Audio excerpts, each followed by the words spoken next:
Welcome to current classes.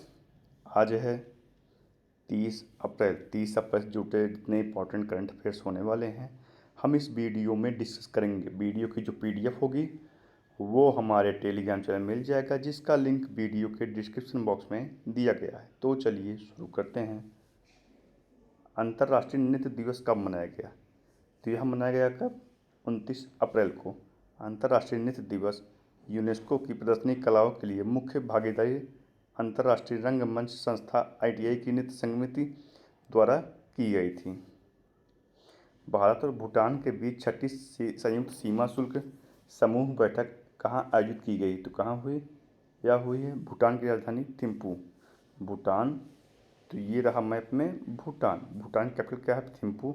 Currency है नगुत्रुम और prime minister है तेरिंग टोब्गे। कौन है? तेरिंग टोब्गे।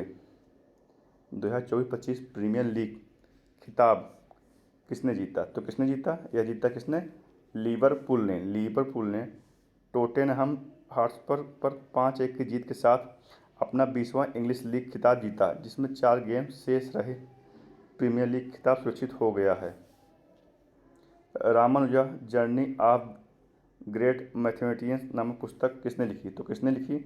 यह लिखी है अरुण सिंघल और देवेंद्र कुमार शर्मा ने। इन दोनों ने मिलकर यह किताब लिखा।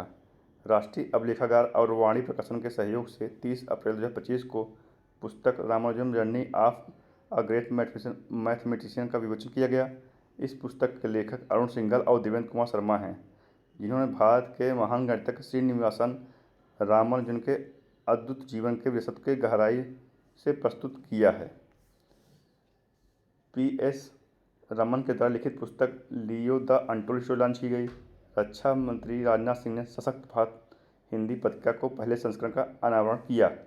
कैलाश सत्यार्थी की आत्मकथा दिया सलाई का विमोचन हुआ। नमिता गोखले के द्वारा लिखित पुस्तक life on Mars collected story का विमोचन किया गया है। डाक विभाग द्वारा किसके सम्मान में डाक टिकट जारी किया जाएगा? तो यह किया जाएगा किसके सम्मान में? पंडित चतुरलाल के। डाक विभाग जल्द ही प्रसिद्ध तबला वादक पंडित चतुरलाल की जन्म शती के उपलक्ष्य में एक विशेष डाक टिकट जारी किया जाएगा। ये हैं पंडित चतुरलाल, जो थे तबला वादक। 11वीं ब्रिक्स श्रम रोजगार मंत्री की बैठक कहाँ हुई? तो कहाँ हुई? यह हुई है ब्राज़ील में। अब ब्राज़ील, तो ये रहा मैप में Brazil. Brazil South America continent का देश है, जिसकी कैपिटल है ब्राजीलिया। करेंसी है ब्राज़ील रियल और प्रेसिडेंट है लूला डिसिल्वा। ब्राज़ील ब्रिक्स में शामिल देश तो करंट मेंबर हैं Brazil, Russia, India, China, South America. और यहाँ पर जो नए मेंबर हैं Argentina, Egypt, Ethiopia, Iran, Saudi Arab और यूनाइटेड अरब। इतने सारे ये नए मेंबर हुए हैं। किसने ड्रोन रोधी प्रणाली का पूरा परीक्षण किया? तो यह किसने? पंजाब में। पंजाब में ड्रोन रोधी प्रणाली का परीक्षण पूरा हुआ। जल्द ही इसे भारत पाकिस्तान सीमा पर लागू किया जाएगा। इस प्रणाली के लगने पर से सीमा पार से ड्रोन के जरिए मादक पदार्थों, हथियारों और विस्फोटकों पर अंकुश लगाना आसान हो जाएगा। पंजाब, तो ये रहा मैप में पंजाब। कैपिटल क्या है? चंडीगढ़। सीएम है भगवंत मान।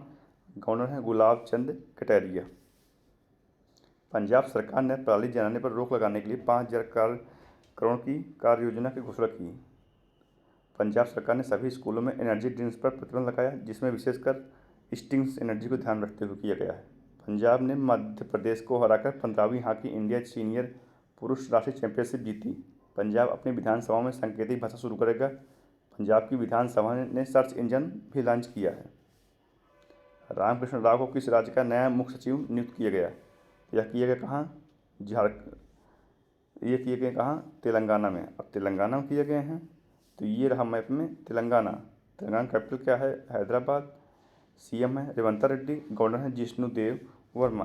तेलंगाना में Kawal, Ahmedabad tiger reserve, Kasu Nandan Reddy national park, Mahavir Harimanasthali Vigwadi national park है। तेलंगाना में टी शील्ड साइबर सुरक्षा लैब का उद्घाटन किया गया। तेलंगाना सरकार ने हीट वेव को राज्य विशेष आपदा घोषित किया। तेलंगाना सरकार ने भू भारती अधिनियम और भू भारती भूमि पोर्टल का शुभारंभ किया। एससी वर्गीकरण अधिनियम लागू करने वाला पहला राज्य का देश का पहला राज्य बना है तेलंगाना। सार्वजनिक क्षेत्र की समस्याओं को दूर करने के लिए AI rising grand challenge Telangana में शुरू किया गया है। भारत और किस देश ने सीमा पर परासेषण अवसंरचना समझौते पर हस्ताक्षर किया? तो यह किसने किया? भारत और नेपाल ने। भारत और नेपाल ने सीमा पर बिजली परासेषण अवसंरचना विकसित करने के लिए एक समझौता ज्ञापन पर हस्ताक्षर किया, जो नेपाल से बिजली की निकासी और भारत को इसकी आपूर्ति सुविधाजनक बनाएगा। बिम्स्टेक की कृषि मंत्रियों की तीसरे सम्मेलन नेपाल में हुआ। नेपाल राष्ट्र बैंक का कार्यवाहक गवर्नर डॉक्टर नीलम धुआना को नियुक्त किया गया। भारत और नेपाल के सुप्रीम कोर्ट के बीच न्यायिक सहयोग बढ़ाने के लिए समझौता हुआ। घोड़े यात्रा समारोह का आयोजन नेपाल में किया गया। नेपाल में 26वें फ्लोरा एक्सपो का समापन हुआ। किस राज्य को 21,000 करोड़ रुपए पीएम मित्रा टेक्सटाइल पार्क की मंजूरी मिली? यह मिली किसे? मध्य प्रदेश को। मध्य प्रदेश को 2100 करोड़ के पीएम मित्रा पार्क की मंजूरी मिल गई है, जिसका उद्देश्य राज्य के कपड़ा उद्योग को बढ़ाना है। यह पार्क 2100 करोड़ रुपये फैला होगा। इसे जीरो लिक्विड डिस्चार्ज प्लांट, सौर ऊर्जा से चलने वाली ऊर्जा इकाई, बिल्ड टू सूट इकाई जैसी आधुनिक सुविधाएं शामिल होंगी। मध्य प्रदेश, तो ये रहा मैप में मध्य प्रदेश। कैपिटल क्या है? भोपाल। सीएम है डॉक्टर मोहन यादव। गवर्नर है मंगूबाई शी पटेल।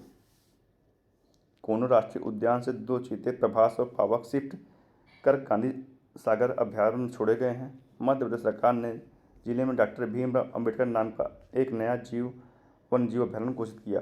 भारत का पहला पीपी आधारित हरित अपशिष्ट प्रसंस्करण संयंत्र इंदौर में शुरू हुआ।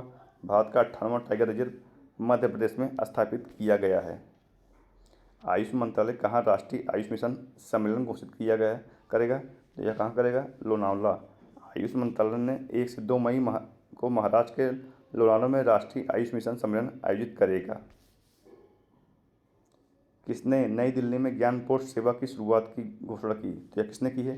केंद्रीय मंत्री ज्योतिरादित्य सिंधिया ने। ये रहे केंद्रीय मंत्री ज्योतिरादित्य सिंधिया ने, इन्होंने ज्ञानपोर्ट सेवा की घोषणा की।